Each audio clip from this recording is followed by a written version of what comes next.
Welcome to the 5th mini-lecture for Understanding the Social World.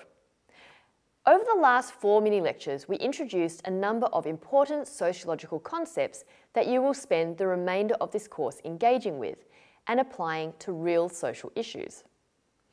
In this mini-lecture, we spend some time thinking about the way sociologists govern our behaviour when conducting research.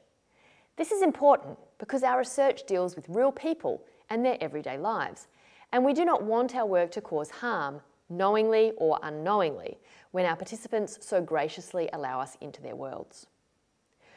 Your required reading for this week opens up with an extract from Lord Humphrey's Tea Room Trade in Personal Sex in Public Places. We will use this study as a leaping off point to discuss the ethics of research. To begin, let's delve a little bit deeper into Lord Humphrey's study.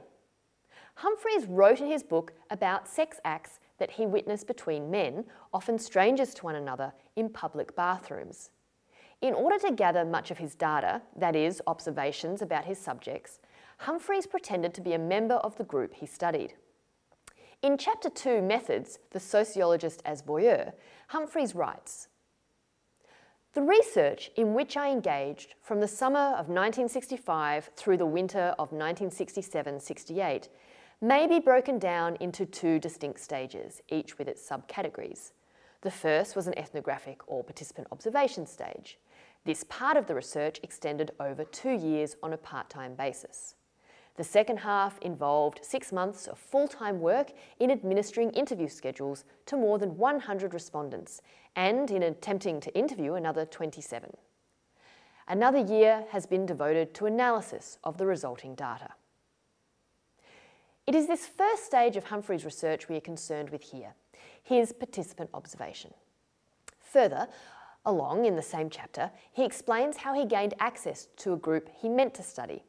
Like any deviant group, homosexuals have developed defences against outsiders: secrecy about their true identity, symbolic gestures, and the use of the eyes for communication, unwillingness to expose the whereabouts of their meeting places, extraordinary caution with strangers, and admission to certain places only in the company of a recognised person. I had to enter the subculture as would any newcomer and to make contact with respondents under the guise of being another gay guy. In a footnote, Humphrey says that the reason he didn't admit he was a sociologist was in part from the cautioning of a gay friend who warned him that homosexuals in the community are particularly wary of sociologists. This is supposedly the result of the failure of a graduate student at another university to disguise the names of bars and respondents in a master's thesis on this subject. At the time, Humphreys was undertaking his research across the United States. Homosexual acts were criminalised. Only the state of Illinois had decriminalised homosexual acts before 1971, and it was not until 2003, with the US Supreme Court decision in Lawrence versus Texas, that all state sodomy laws were invalidated. There was then a very good reason for the people that Humphreys hoped to study to want their names and the locations of their socialising to remain unknown. So Humphreys undertook his research while pretending to be in the same boat as his unwitting participants. He took on the role of a watch queen or lookout in the public bathrooms and kept an eye out for people approaching. When he saw someone coming, he would cough, alerting the men engaged in sex acts. He also then put himself at some risk, as his own behaviour made him an object of suspicion. Humphreys writes, "In terms of appearances, I assumed the role of the voyeur, a role superbly suited for sociologists and the only lookout role that is not overtly sexual." And he also wrote, "By serving as a voyeur lookout, I was able to move around the room at will, from window to window, and to observe all that went on without alarming my respondents or otherwise disturbing the action. I found this role much more amenable and profitable than the limited roles assumed in the earlier stages of research. Not only has being a watch queen enabled me to gather data on the behavioural patterns, it has facilitated the linking of participants in homosexual acts with particular automobiles." Humphreys then gained access to a scene he was not a member of, observed its members as a sociologist without their knowledge or consent, and also tracked their cars, providing a way to identify these men who were engaging in, at the time, criminal acts. Indeed, Humphreys undertook his observations covertly because he had been warned by a member of the gay community that these men most likely wouldn't want to be observed by a sociologist in the first place. A year after his observations, he tracked down many of the men he had watched, disguised himself, and conducted interviews under a false pretext. And yet, he made use of multiple methods, triangulating his results and providing a vivid window into a scene that most people would never even know about, let alone participate in. If we look at Humphreys' study using our sociological imagination, we can place his unwilling participants in the context of history. The criminalisation of homosexual acts, the necessity for secrecy, a heteronormative culture that was quite hostile to gay men. Against this, if we look at the biographies of these men that Humphreys recounts, 54% of whom were married and lived with their families, we start to see a picture of the lives they lead. Humphreys took a micro-sociological approach to his work and was interested in the relationships, behaviours and actions that occurred in the space of the public bathrooms. His method of participant observation allowed him to capture gestures, language, unspoken rules and all manner of symbols that make up the private world of these men. But what of his ethics? As the authors of Think Sociology note on page 278, the American Sociological Association's Code of Ethics didn't exist when Humphreys undertook his research, and so we cannot judge his work by the same standards that we would today. The authors also note that the set of standards we have for research ethics in Australia are a result of studies like that of Lord Humphreys. Humphreys gives a rationale for making the choices he did, including that observing deviant behaviour is likely to change that behaviour. That is, we can't know if the behaviour would have been different if unobserved. By pretending to be a member of the group, even just as a voyeur or watch queen, he was less likely to change his unwitting participants' behaviour than if he told these men he was there to study them. As I've already mentioned, our research standards, the Australian Sociological Association's 9 Principles of Ethical Practice, developed out of unethical research like Humphreys. We can use Humphreys' study to consider whether or not his research would have been approved today. Let's look at these principles. Number 1. Members have a responsibility to maintain high standards of competence and to maintain knowledge of current information and methods in the areas they are researching. Humphreys was clearly well versed in methodology and, apart from his ethical concerns, managed to gather a great deal of fascinating data. On this count, he likely passes. Number 2. Members have a responsibility to ensure that their personal circumstances don't interfere with their capacity to act at all times in a professional manner towards students, colleagues, research participants and sponsors.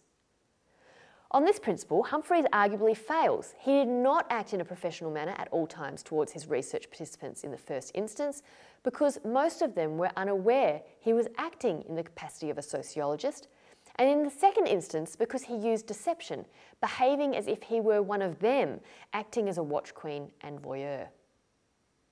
Principle 3. Members have a responsibility to raise ethical issues with all research team members, both prior to and while undertaking research. On this count, Humphreys probably passes. He is concerned with his own ethical practice and with protecting the identities and lives of his participants, but he also made a number of dubious decisions. Principle 4. Members should inform research participants and funding agencies of any limits of confidentiality and anonymity. Here is where Humphreys fails spectacularly. Because he did not inform his participants that they were actually participants, and because he did not acquire their informed consent to include them in his research, he was unable to meet this standard. Principle 5. Members should be aware of their statutory obligations to reveal information received in the course of research.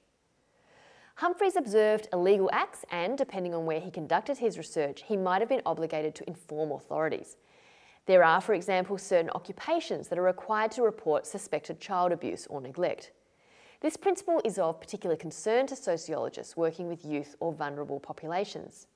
By failing to inform his participants that they were being observed, he was also unable to inform them of any statutory obligations he might have had. Principle 6. Members should report honestly, should avoid actions that will violate or diminish the rights of research participants or clients, and avoid raising false expectations about the potential impact of the research. Again, Humphreys fails. By observing private affairs and by tracking his participants' identities using their car number plates and then interviewing them at home under false pretences and with a disguised identity, he has breached his participants' right to privacy. This is, to paraphrase complex legal arguments, the same right that was invoked to strike down the anti-sodomy laws in the US in 2003. Principle 7. Members should give an account of their methodology and report the limitations of their research design. On this count, Humphreys performs well. His book, Tea Room Trade, details his methods and the reasoning behind their use, also noting where the gaps in his research are. Principle 8. Unless there are compelling reasons, research findings should be publicly accessible, especially to participants. Here, Humphreys passes, but it no doubt came as a surprise to many of his unwitting participants that they had been secretly written about. Principle 9. While it is acknowledged that members don't have direct control over the use of their research results, members should guard against the misuse of these results and, where possible, take reasonable steps to correct any misuse or misrepresentation. This is a very important principle, and Humphreys' research results are very open to misuse and misrepresentation. Remember that at the time, the acts he was documenting were illegal, and the majority of the men he observed were married to women. If someone were to find this behaviour morally reprehensible, it would not be difficult to use it to attack men who engage in tea room trade, or to expand their attack to all gay men in general, and beyond that to other non-straight identities. This concern that the observation of illegal or deviant behaviour might be used against the people engaging in it is no doubt the reason that Humphreys' gay friend warned him about people in the gay community's wariness towards researchers. On balance, it is almost certain Humphreys' research, in the form he undertook it, would not receive ethical clearance today. His tea room trade project fails to meet more than half of the principles we abide by.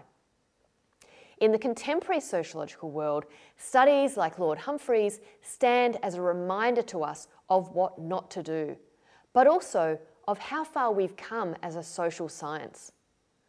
Ultimately, our most important consideration in conducting sociological research should be our ethical behaviour, and this is not a consideration that ends when we get the go-ahead to start interviewing people.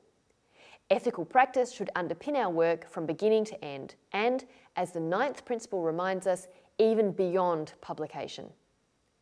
Sometimes people's lives may actually depend on the work that we do, and this matters. We are in the business of caring about people's lives, and often we ask a great deal of those who we research. The very least we can do to repay people for letting us act as voyeurs, perhaps not to the same extent as Humphreys, is to make sure that our work does them no harm. The ethical principles that guide our work are an attempt to do just that, balancing the benefit to academia, sociological research provides, with the risks to our participants, however those risks may present themselves.